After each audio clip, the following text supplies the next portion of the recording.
Morning nerds, it's Torte, 5 a.m. over here, so let's talk about the patch. 7.4 OC has come out, and honestly, not that many big changes, but some of the heroes that you absolutely despise have been nerfed.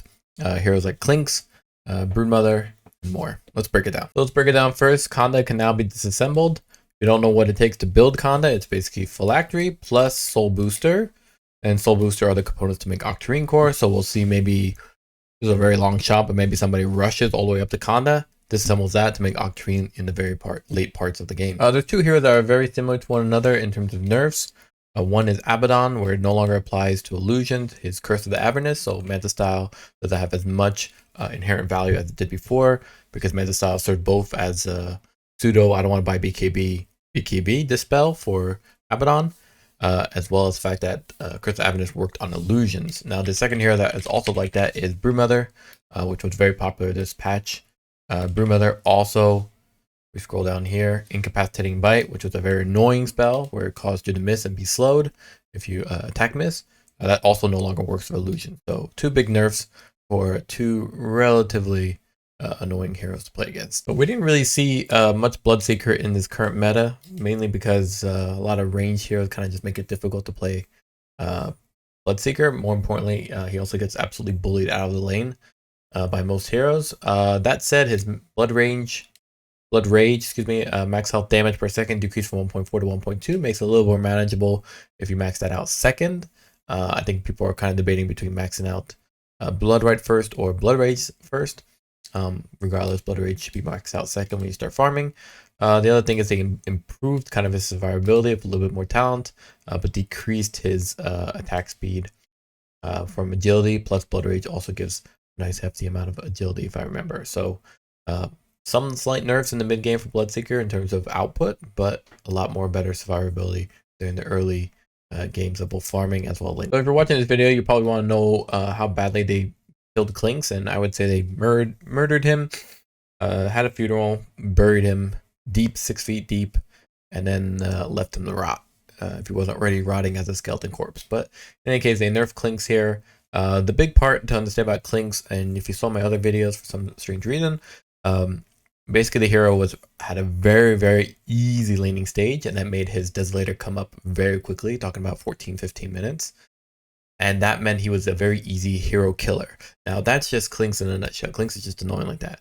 The problem was that the hero could literally take down towers in less than 10 seconds just through his skeleton archers, which were now doing this new pierce ability where him and his archers could pierce up to 20% of the total armor of any target, heroes or towers. And so they pretty much removed the building damage capability for his skeleton walk and skeleton archers. So now the skeleton archers can't really tear down towers in 6 seconds. What will basically happen is you get all these kills with Clinkz, you take down up to 2-3 towers because it becomes a 4v5 situation. And then literally when the difficulty is supposed to ramp up about taking high ground siege towers, you can go Aghs Scepter here, and you could place pretty much Aghs Scepter along the edges of the tower, have Clinkz attack that tower from a super far edge because he had increased attack range plus Dragon Lance, and then pop strafe, and Skeleton Archers would just go to town on that tower, and it would be almost impossible, if not already impossible, for most lineups to deal with that kind of momentum on already losing scale or losing slide of their deaths and inability to farm because of the gank nature of Clinkz. So in short, they made it so it's pretty much almost impossible to take down towers quickly with Clinkz, similar to other skeletons like Wraith King's skeletons that he does with his facet. And more importantly, they nerfed his range ever so slightly.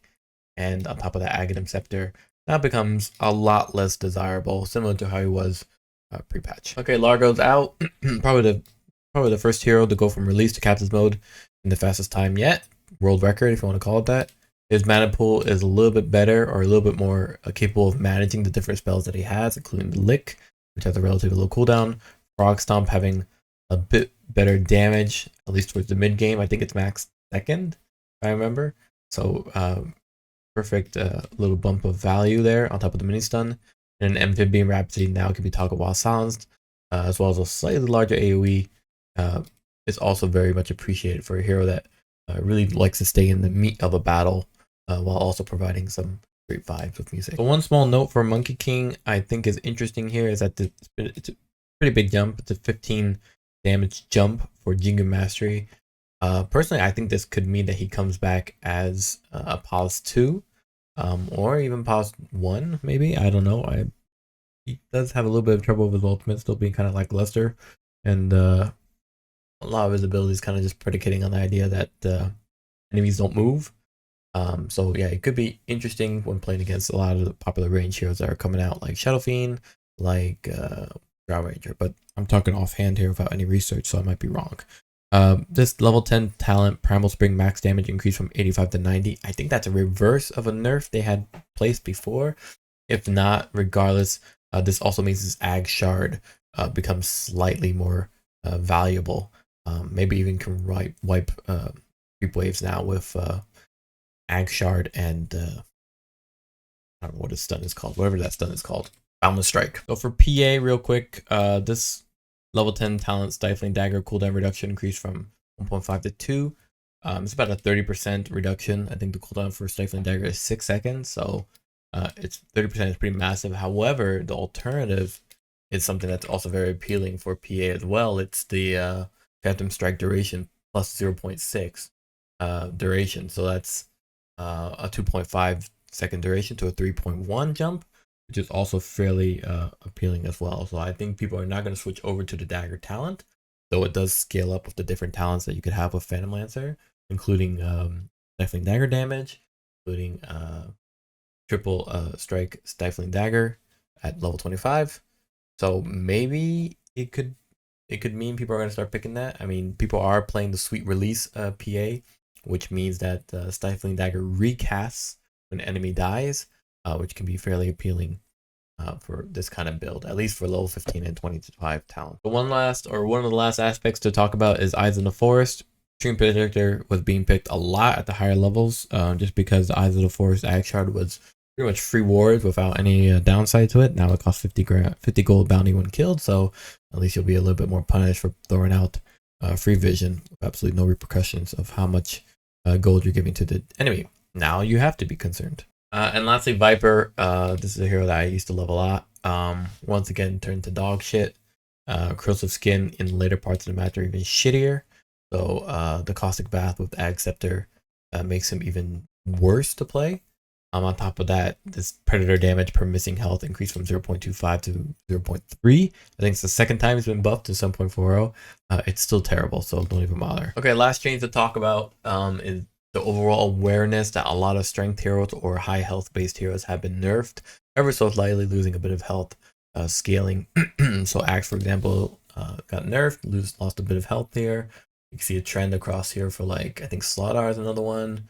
I think Spectre is also another one. Let's take a look here. Just overall, people have a little bit less health than before, except Pangolier, which went up by 1 point. And Pudge, apparently, even though Pudge is super strong. So here, strength gain reduced from 2.6 to 2.4, as well as his talent being nerfed as well.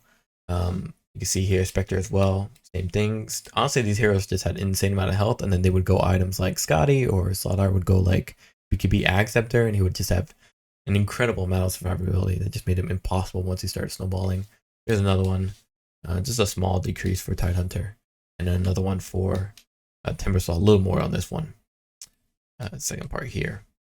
So yeah, overall, just be aware you're not going to survive as much with certain high health heroes that you might come to love.